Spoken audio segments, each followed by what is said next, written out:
everybody, Jefferson Webster here. It's been a hot minute since I've made a video, and well, I've been a little busy. And one of the things I was able to accomplish along that break was getting all my consoles and video games logged into pricecharting.com. So today I wanted to talk through the highest dollar games I have in my collection. So here's my top 10. Let's get into it.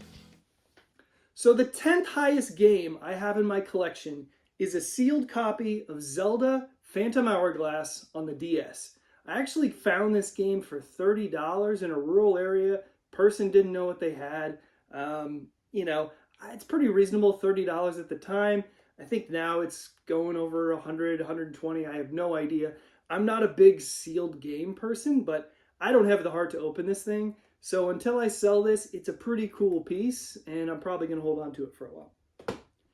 Number 9, CIB copy of Battletoads. And I don't know if you can see this, but it has the price that I paid. I paid $4.95. And I bought this a while back before CIB was even a thing. Originally I had Battletoads, but I didn't have, I didn't keep the box or the manual or any of that stuff. But I was able to track this down, and it's just gone up exponentially over the last 10 or 15 years.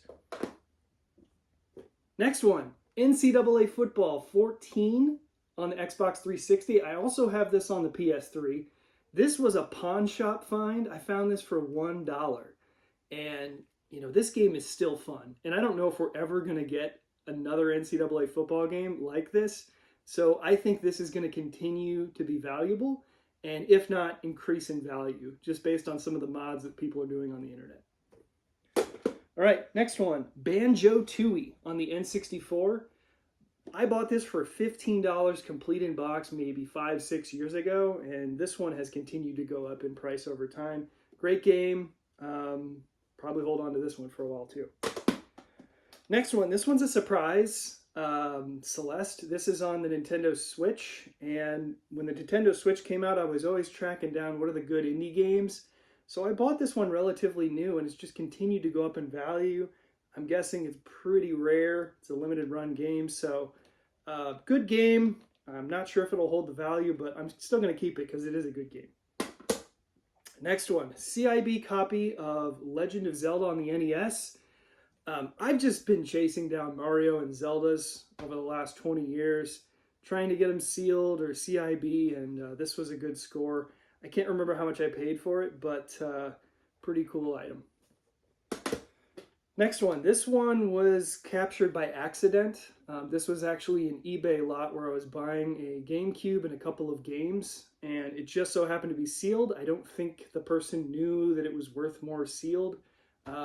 This was probably 10 or 15 years ago, so sealed wasn't really a thing. I already had a copy of Wind Waker on the GameCube, so I just kept it sealed, and this is a pretty awesome item. At some point I may sell it if sealed games are what they are. I'm not really sure what the market's doing right now, but nevertheless, sealed Wind Waker on the GameCube, pretty cool.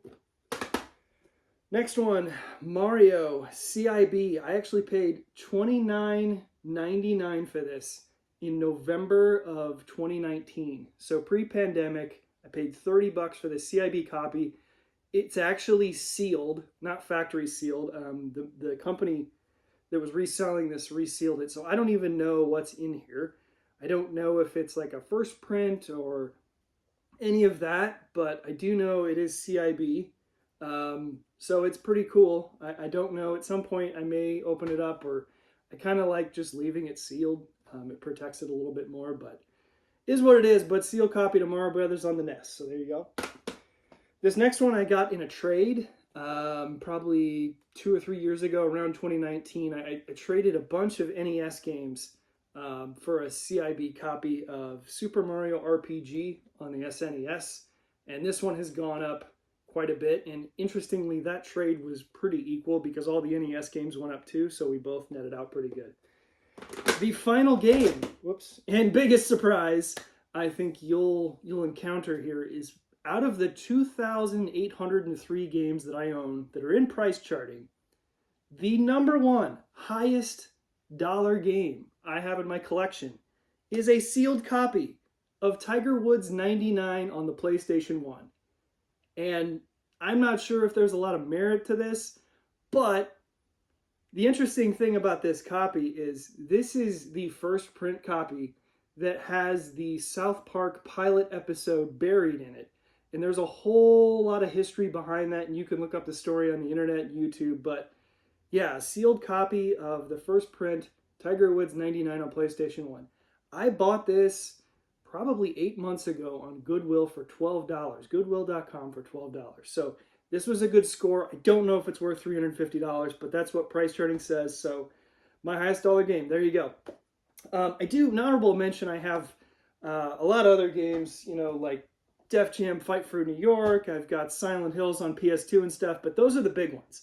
Now it's time for the fun part. What are the 10 lowest priced games I have in my collection? So I'm going to have to pull out my list here. Number 10, Kings of the Beach on NES. I'm nostalgic about that game, so I'm always going to hold on to that game. It's not a bad game. I'm not sure why it's like $1, but it is what it is. VR Golf 97 on the PS1. That's a game I did for my golf review. If you want to check it out, take a look at the description in the comments. I'll link it there. The Naked Brothers Band on the PS2. I don't even know why I have this. Sometimes I just buy things because they're cheap or they're there. So I have it. I don't think I've ever played it. It's not worth anything. Whatever. Super Breakout on Atari 2600. Not an expensive game. NHL 07 PS2. Low dollar game. A lot of sports games are going to be here. Little League World Series 2008 on the DS. At some point I'm going to do a Little League World Series video game series. I just haven't got around to it, but that's why I bought that game. Columns on the Sega Genesis. Low dollar game. It's a fun game. I think if you want a Genesis, you should definitely pick it up. NFL 95 on the Sega Genesis. Not sure why I kept this game, but I still have it. Whatever. It is what it is. NHL 2001 on the PS1. That's my second lowest dollar game. And the number one lowest dollar game I have in my collection is TM Network on the Famicom. I have no idea why I have this game. I think I probably bought it in a bundle of Famicom games. Well, guys, that's it. Make sure you subscribe and like this video, yada, yada, yada.